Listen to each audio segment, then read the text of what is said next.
Next, we're going to look at some right triangle trigonometry, but before we get into an in-depth study of trig ratios such as sine, cosine, and tangent, we're going to talk about labeling triangles.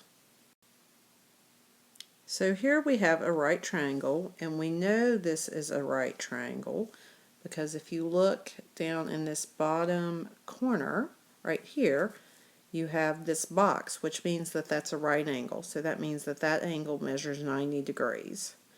So if we wanted to label the sides of this triangle opposite, adjacent, and hypotenuse based on the angle given, which is going to be this angle, notice how it's marked here. So if we're looking at this angle, we want to name the sides opposite, adjacent, and hypotenuse.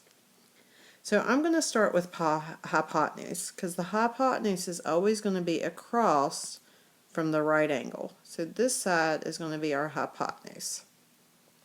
Now, based on this angle, we're going to name the other two sides either the opposite angle, or the opposite side rather, or the adjacent side. So if I were to draw a line from this given angle straight across, that means this would be the opposite side, which means it has to leave the bottom here as the adjacent side. So if we look at example 2, we have the same directions. Label the sides opposite, adjacent, and hypotenuse. Opposite, adjacent, and hypotenuse.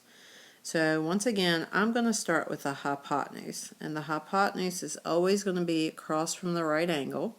So the box, where the box is right here, that's our right angle. So across from that is our hypotenuse.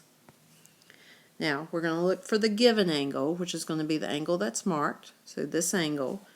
So across from it, if I draw a line straight across, that will be our opposite side, which leaves the top then to be the adjacent.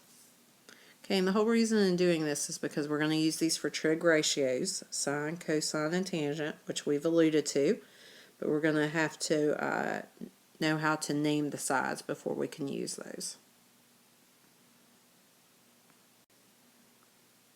Okay, so example 3, it says label the sides opposite, adjacent, and hypotenuse. Once again, same directions based on the angle given.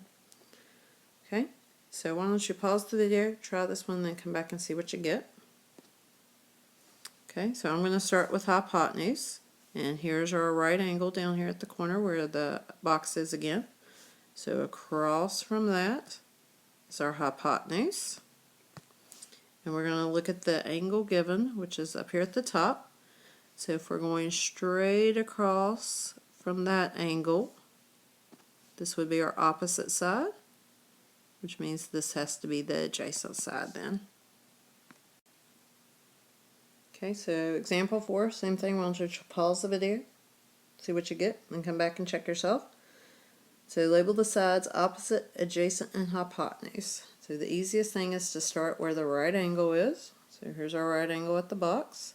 So across from it is going to be the hypotenuse. And then find your given angle, which is at the top. Go across from it.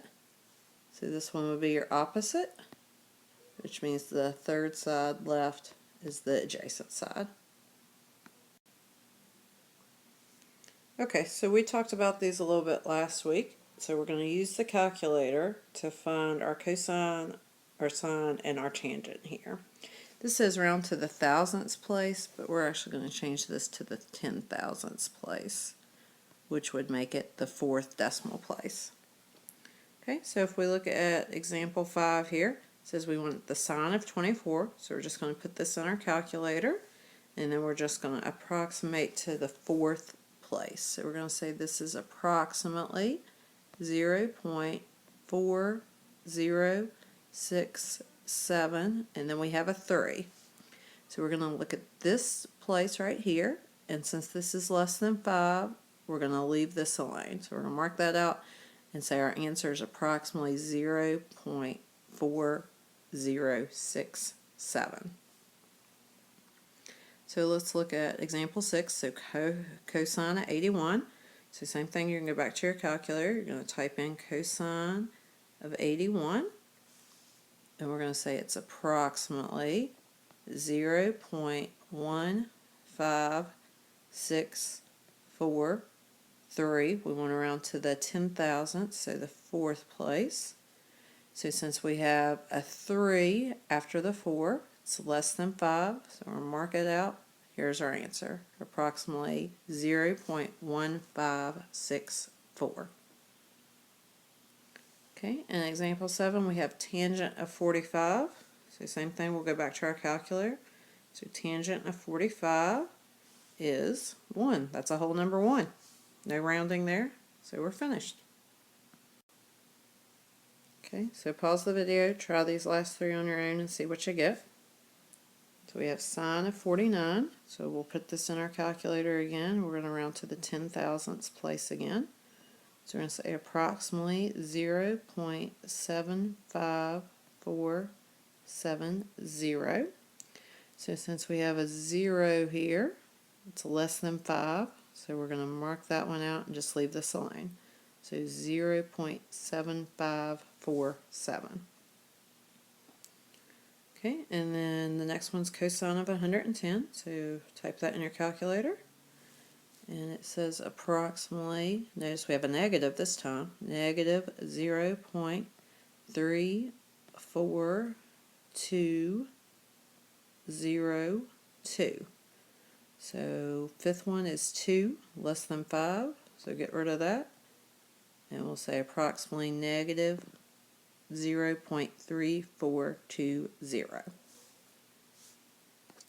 Okay, last one's tangent of 30. So same thing, go back to your calculator. So tangent of 30, we'll put that in, and we'll say approximately 0.57735.